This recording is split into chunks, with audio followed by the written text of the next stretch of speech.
Assalamualaikum warahmatullahi wabarakatuh. Bismillah, alhamdulillah, wassalatu wassalamu ala rasulillah Sayyidina Muhammad ibni Abdillah wa ala alihi wa ashabihi wa azwajihi wa zurriyatihi wa ahlil baitihi wa man tabi'ahum ihsanin ila yaumil qiyamah. Asyhadu an la ilaha illallah wahdahu la syarikalah wa asyhadu anna Muhammadan abduhu wa rasuluhu la nabiyya ba'da. Qala Allah ta'ala fi kitabihil karim, a'udzu billahi minasyaitonir rajim. Bismillahirrahmanirrahim. Inna anzalnahu fi lailatul qadr wa ma adraka ma lailatul qadr. Allahu azim. Para sahabatku terindah semuanya dimanapun kita semua berada, semoga kita senantiasa diberikan oleh Allah Subhanahu wa taala kesehatan lahir wal batinah, diberikan kebahagiaan lahir wal batinah, diberikan kesejahteraan lahir wal batinah, dan diberikan umur yang panjang, umur yang barokah untuk ibadah kepada Allah Subhanahu wa taala. Dan semoga kita semua bisa mengakhiri hidup kita di dunia yang fana ini dengan husnul khotimah. Amin ya rabbal alamin. Para sahabatku terindah, bahagia rasanya pada kesempatan kali ini kita masih berada lagi di channel Terindah Syahirina, dan alhamdulillah para sahabatku semua masih menonton, mengikuti cerita-cerita terindah dari channel Terindah ini. Semua para sahabatku terindah, pada video kali ini seperti biasa saya akan mengulas tentang hal-hal yang sangat sederhana sehingga kita bisa memahaminya juga dengan sangat-sangat sederhana. Jadi kita tidak perlu berrepot-repot ya untuk selalu bersusah-susah payah berpikir, tapi kita berusaha untuk berpikir yang sederhana. Tapi dengan kesederhanaan tadilah akan menimbulkan cara berpikir kita yang semakin mewah. Jadi kemewahan cara berpikir kita itu lebih utama daripada kemewahan dari sisi benda-benda yang kita mampu pun munculkan di hadapan kawan-kawan kita semua. Kemewahan berpikir itu lebih utama. Kemewahan moralitas, kemewahan berkarakter keindonesiaan, kemewahan berintegritas itu merupakan satu kemewahan yang sangat luar biasa, yang sangat-sangat kita harapkan warga Indonesia semua memiliki. Kemewahan-kemewahan lahiriah, kemewahan-kemewahan keindonesiaan, kebudayaan keindonesiaan, serta ciri khas bangsa-bangsa Indonesia muncul dari jiwa-jiwa keindonesiaan kita dalam setiap tingkah laku dan gerak tubuh kita terhadap keindonesiaan kita. Salah satu wujud keindonesiaan yang harus kita junjung tinggi yaitu suatu kejujuran, di mana kejujuran ini memang suatu hal yang harus kita utamakan. Kenapa kejujuran harus lebih utama? Harus melalui video ini saya juga mengajak kita, kalau kita mulai dengan jujur, semua akan indah pada saatnya. Tapi saat ini kejujuran itulah yang justru hilang.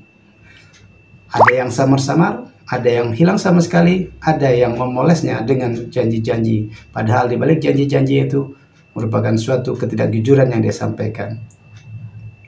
Tak jauh-jauh, mudah-mudahan kita semua jujur, dan kejujuran itu kita bisa contoh dari para tokoh-tokoh bangsa kita yang lebih dekat, yaitu kita coba mencontoh kejujuran daripada presiden kita saat ini, yaitu Pak Prabowo Subianto. Dia mengakui suatu kejujuran yang sangat luar biasa bahwa beberapa pemilu yang lalu dia merasa dibohongi, dia merasa dikadalin, dia merasa ditipu dengan segala tipu daya para politikus yang mendukung dia pada saat itu. Tapi wallahu a'lam bishawab, bagaimana realitanya kita tidak tahu. Yang jelas Pak Prabowo menyampaikan dalam beberapa kesempatan di media-media sosial maupun di televisi nasional kita. Dan kita berharap semoga Pak Prabowo memang jujur sebagai seorang ksatria yang ditempa di lembah Tidar.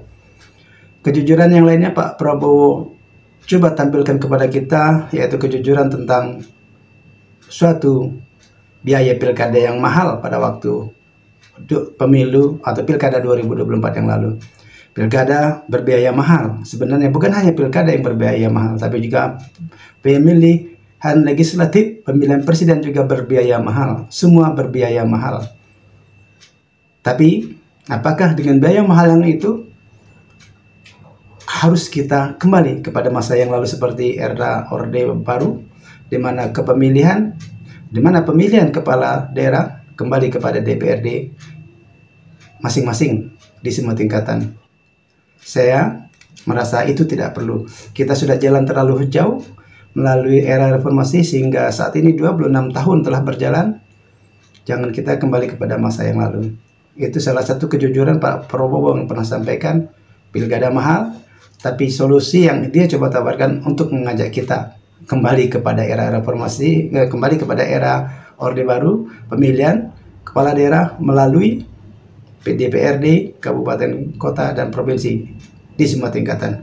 Dan melalui video ini, saya secara pribadi menolak untuk kita kembali kepada masa-masa seperti itu lagi.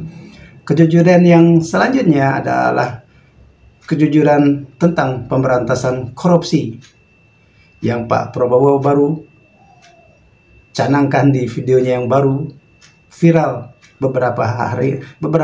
sekitar 2 hari yang lalu, di mana Pak Prabowo dalam pidatonya yang cukup heroik dan juga sangat berapi-api ingin memberantas korupsi, bahwa dia tetap ingin timbul dan tenggelam, ingin berjuang demi memperjuangkan rakyat dengan salah satunya yaitu memberantas korupsi, dan dia mengajak para koruptor untuk insaf, kembalikan uang yang telah dia curi kepada negara.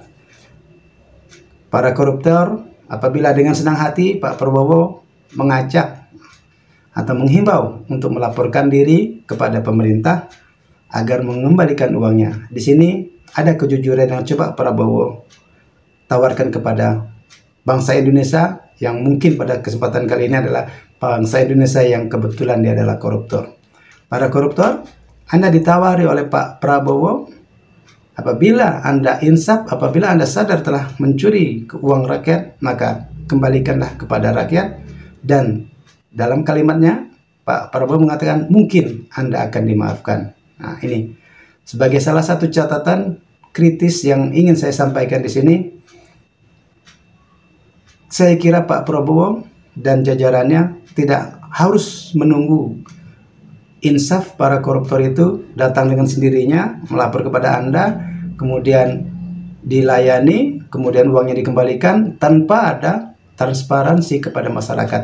Ini juga tetap akan menimbulkan kecurigaan kepada masyarakat. Siapa koruptornya? Saya kira itu perlu diungkapkan kepada rakyat bahwa yang koruptor mengembalikan uang itu adalah ini. Sebesar sekian-sekian telah dikembalikan. Dan hasil pengembalian daripada koruptor itu kepada keuangan negara, itu pun perlu dilaporkan kepada masyarakat.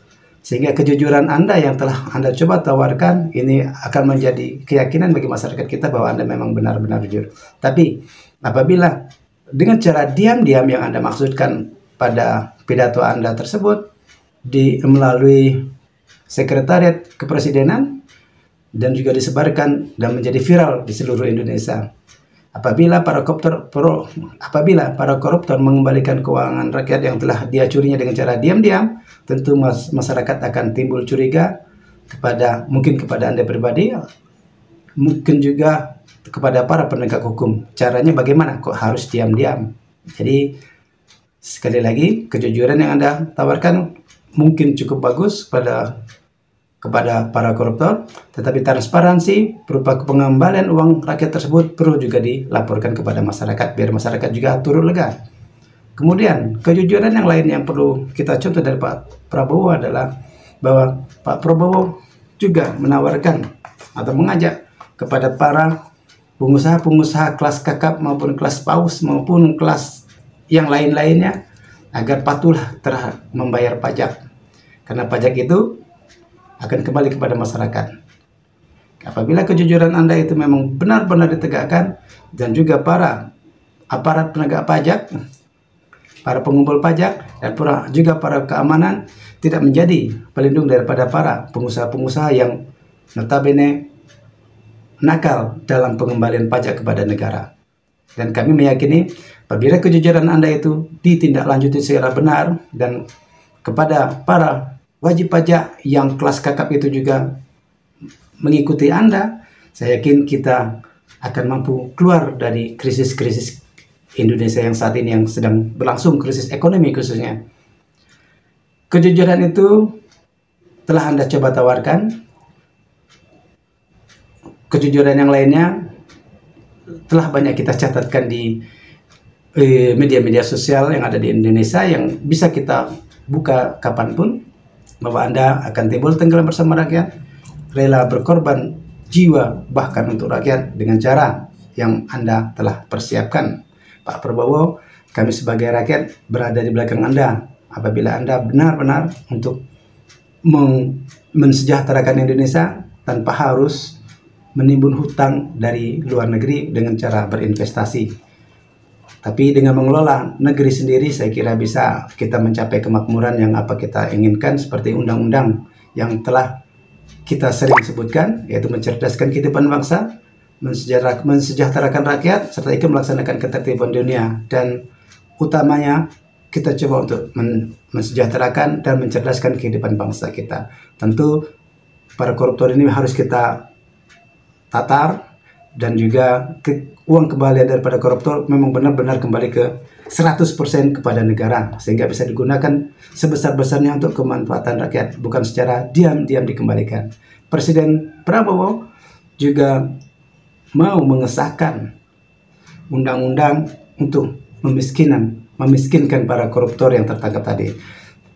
Apakah bisa, apakah tidak, kita tidak tahu bagaimana caranya. Tapi apabila dengan tawaran Anda yang melalui video yang baru viral itu, dengan undang-undang yang Anda ingin tawarkan untuk memiskinkan koruptor itu, tentu akan bertolak belakang. Tentu para koruptor akan takut bila dia melapor kepada pemerintah bahwa dia telah mengkorupsi uang rakyat. Tentu dia takut miskin. Jadi ada kontroversi di sini antara pemiskinan melalui undang-undang tadi dengan tawaran yang Anda coba berikan dengan cara diam-diam, dan mungkin Anda atau koruptor akan dimaafkan. Wallahu a'lam bishawab. Dua-duanya sebenarnya kami sebagai rakyat sangat mendukung. Yang penting tujuan akhirnya adalah mensejahterakan rakyat. Plus di akhir tahun ini 2024, saat ini Desember 2024, hanya tinggal sekitar 11 hari lagi kita memasuki tahun baru 2025. Dan kita atau rakyat Indonesia telah disodorkan oleh beberapa item-item peningkatan harga barang sebagai salah satu wujud daripada peningkatan daripada PPN yang 12% itu tadi. Dan mengenai PPN yang 12%, saya juga pernah membahas di video yang terdahulu, tetapi mungkin ke depan akan ada pembahasan lebih khusus lagi. Tetapi pada saat ini saya menampilkan kejujuran Pak Prabowo terhadap negeri ini. Beliau sebagai presiden, dia jujur ingin mensejahterakan rakyat, tapi kita tidak tahu bagaimana realisasinya ke depannya. Atau mudah-mudahan tidak seperti Pak Jokowi yang lalu, dia akan menggigit koruptor itu sendiri, tetapi buktinya koruptornya tidak digigit-gigit, tetapi dia hanya bertukar tambah saja dengan jabatan-jabatan politik atau membarternya dengan kasus-kasus politik yang ingin dia raih ketika itu. Dan Pak Prabowo juga sama semangatnya dengan Pak Jokowi untuk memberantas korupsi. Mudah-mudahan tidak hanya sebatas diomong di awal ini saja, hanya untuk menarik simpati masyarakat, kan, tetapi kami sebagai rakyat menunggu realisasi tersebut. Kami ingin siapa koruptor yang tertangkap dan berapa triliun uang hasil koruptor itu dikembalikan kepada negara. Dan juga kami ingin transparansi bagaimana proses daripada pengembalian uang korupsi tersebut, kemudian bagaimana proses daripada para pengemplang pajak itu diadili, atau para wajib pajak yang besar-besar itu mau membayar pajak, sehingga apa yang dicita-citakan, apa yang dipromosikan pada saat kampanye bisa terrealisasi untuk memberikan makan gratis kepada kepada seluruh rakyat Indonesia yang sedang melaksanakan studinya untuk wajib belajar 12 tahun. Kalau itu tidak terrealisasi, mungkin akan sangat miris program Anda yang paling utama, program pemerintahan Pak Prabowo yang paling utama itu memberi makan kepada anak-anak sekolah tak akan terwujud. Tapi kami mendoakan semoga apa yang sudah Anda sampaikan kepada masyarakat dengan tahapan-tahapan yang Anda semua sudah tahu dan Anda tahu trik-triknya, dan kami yakin Pak Prabowo dan pemerintahannya bisa merealisasikannya. Kami sebagai rakyat hanya menunggu, karena yang kami tunggu itu adalah kesejahteraan yang Pak Prabowo tawarkan kepada Indonesia. Yang kami tunggu itu adalah kecerdasan yang Pak Prabowo tawarkan kepada bangsa Indonesia melalui program-programnya, dan juga tentu peningkatan penghasilan masyarakat Indonesia dengan cara memperbanyak lapangan kerja sebesar-besarnya, bukan hanya dengan memberikan bantuan langsung tunai yang hanya 2 bulan itu, tetapi lapangan pekerjaan yang real, yang continuous. Itulah merupakan suatu kebahagiaan daripada warga bangsa Indonesia ini. Bukan bahagia hanya karena menunggu BLT saja. Apalagi BLT itu pada tahun depan hanya dijanjikan 2 bulan pertama saja. Selanjutnya kita tidak tahu. Kan tetapi Pak Prabowo, kami yakin, ciptakan lapangan kerja sebanyaknya, karena dengan bekerja itulah masyarakat Indonesia bisa bahagia, bisa sejahtera, dan bahkan bisa lebih cerdas. Bukan hanya karena menunggu BLT dari pemerintah saja. Semoga video singkat ini bisa memberikan manfaat untuk kita semua, dan semoga pemerintahan Pak Prabowo bisa berjalan dengan lancar, program-programnya bisa berjalan dengan lancar, masyarakat Indonesia pada umumnya mendukung 100% apa yang dicanangkan oleh Pak Prabowo Subianto. Dan kami juga mendoakan semoga anasir-anasir pengaruh Pak Jokowi yang tidak mendukung atau tidak diinginkan oleh rakyat jangan ditopang oleh Pak Prabowo dan pemerintahannya. Karena saat ini yang presiden adalah Pak Prabowo Subianto, bukan Pak Jokowi. Jadi, jadilah presiden Indonesia yang semoga bisa menjadi macannya Asia, bukan hanya di Asia Tenggara. Billahi taufiq wal hidayah. Wassalamualaikum warahmatullahi wabarakatuh. Thank you for watching.